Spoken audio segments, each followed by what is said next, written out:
Hello friends, welcome to Indian flavours. இன்றைக்கி நம்ம ரொம்பவே சுவையான சிக்கன் குழம்பு ரெசிபி தான் பார்க்க போகிறோம். இன்றைக்கி குக்கரை யூஸ் பண்ணி தான் இந்த ரெசிபி நம்ம பண்ண போகிறோம். இந்த ரெசிபி பண்ணுறதுக்கு தேங்காய் எதுவும் தேவையில்லை. சிம்பிளாக பண்ணக்கூடிய ஒரு சிக்கன் குழம்பு. இது வந்து ரைஸ்க்கு சாப்பிடவும் ரொம்ப நல்லாயிருக்கும். இல்லைனா ஆப்பம், இடியாப்பம், சப்பாத்தி எல்லாத்துக்கூடையுமே சேர்த்து சாப்பிட்லாம். ரொம்ப அருமையான ரெசிபி. கண்டிப்பாக நீங்களும் உங்கள் வீட்டில் ட்ரை பண்ணி பாருங்கள். இப்போ நம்ம வீடியோக்குள்ளே போகிறதுக்கு முன்னாடி என்னோட சேனலை நீங்கள் ஃபர்ஸ்ட் டைம் விசிட் பண்ணுறீங்கன்னா மறக்காமல் சப்ஸ்கிரைப் பண்ணிக்கோங்க. கூடவே அந்த பெல் ஐக்கனை கிளிக் பண்ணிக்கோங்க. இப்போ வாங்க வீடியோக்குள்ளே போகலாம். சிக்கன் குழம்பு பண்ணுறதுக்கு ஃபஸ்ட் நம்ம ஒரு கடாயை ஹீட் பண்ணிக்கோங்க. அடுத்தது ஒரு 2 to 3 டேபிள் ஸ்பூன் அளவு தேங்காய் எண்ணெய் சேர்த்துடலாம். எண்ணெய் சூடானதும் ஒரு 5 ஏலக்காய், 3 கிராம்பு, 2 to 3 பீஸ் பட்டை இது எல்லாத்தையும் சேர்த்துடலாம். அடுத்தது 1 டேபிள் ஸ்பூன் அளவு சோம்பு, 1/2 டீஸ்பூன் அளவு மிளகு இதையும் சேர்த்துடலாம். இதெல்லாம் சேர்த்தா நல்ல வாசனையாக இருக்கும் நம்ம குழம்பு.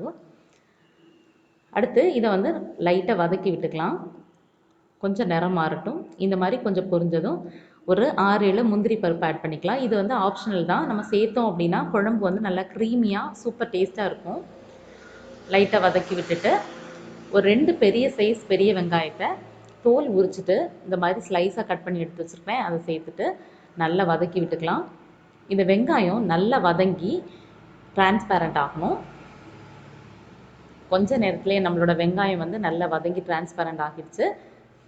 இனி இதுக்கு கூடவே நம்ம வந்து பவுடர்ஸ் எல்லாம் ஆட் பண்ணிக்கப்போம். 1/2 டீஸ்பூன் அளவு மஞ்சள் தூள், 2 டீஸ்பூன் அளவு மிளகாய்த்தூள், 2 டீஸ்பூன் அளவு மல்லித்தூள் இதெல்லாம் சேர்த்துட்டு பவுடர்ஸோட பச்சை வாசனை போகிற வரைக்கும் நல்லா வதக்கி விட்டுக்கலாம்.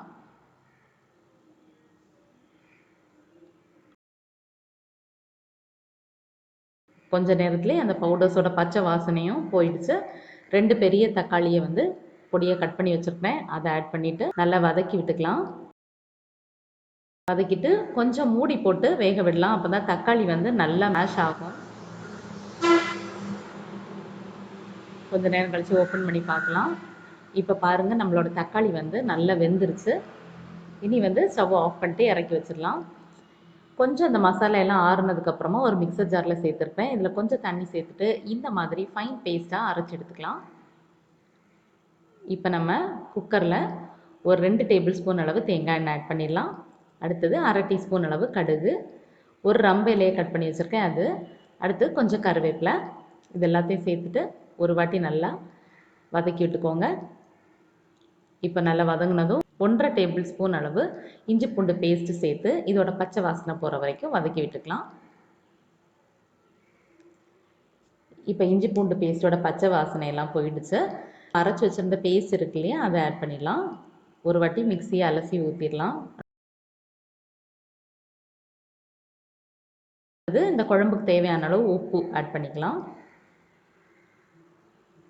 உப்பு ஆட் பண்ணிவிட்டு 3/4 கிலோ அளவுக்கு சிக்கனை வந்து நல்லா சின்ன சைஸ் பீஸஸாக கட் பண்ணிவிட்டு நல்லா வாஷ் பண்ணி க்ளீன் பண்ணி வச்சுருக்கேன். அதை ஆட் பண்ணி நல்லா கலந்து விட்டுக்கலாம். ஸோ தேங்காய் சேர்க்காமலே இந்த குழம்பு வந்து நல்லா க்ரீமியாக இருக்கும். உங்களுக்கு பார்க்கும்போதே தெரியும் எப்படி இருக்குது அப்படின்னு. ஸோ இந்த மாதிரி கலந்து விட்டுட்டு இப்போ நம்ம குழம்புக்கு எவ்வளோ தண்ணி தேவையோ அந்த அளவு நம்ம தண்ணி சேர்த்துக்கலாம். குழம்பு வந்து கிரேவியாக இருக்கணும் அப்படின்னு நினச்சிங்கன்னா தண்ணி கொஞ்சம் கம்மியாக சேர்த்துக்கோங்க. இல்லைனா கொஞ்சம் அதிகமாக தண்ணி சேர்த்துக்கலாம். குக்கரை க்ளோஸ் பண்ணி 5 விசிலுக்கு வேக வச்சிடலாம். இப்போ 5 விசில் வந்து ப்ரெஷரும் ரிலீஸ் ஆகிடுச்சு. ஓப்பன் பண்ணி பார்க்கலாம். சூப்பராக நம்மளோட சிக்கன் குழம்பு தயாராகிடுச்சு. நல்ல கமகமன் வாசனை வீசுது. ரைஸ், சப்பாத்தி, ஆப்பம், இடியாப்பம் எல்லாத்துக்கூடையுமே இதை சேர்த்து சாப்பிட்லாம். ரொம்ப ரொம்ப நல்லாயிருக்கும். இந்த ரெசிபி பண்ணுறது வந்து ரொம்ப சிம்பிள் தான். தேங்காய் கூட தேவையில்லை. ஸோ கண்டிப்பாக இந்த ரெசிபியை நீங்களும் ட்ரை பண்ணி பார்த்துட்டு எப்படி இருந்துச்சுன்னு கமெண்ட் சொல்லுங்கள். இன்னொரு நல்ல வீடியோவில் உங்கள் எல்லோரும் மீட் பண்ணுறேன். அது வரைக்கும் பை ஃப்ரெண்ட்ஸ். தேங்க்ஸ் ஃபார் வாட்சிங்.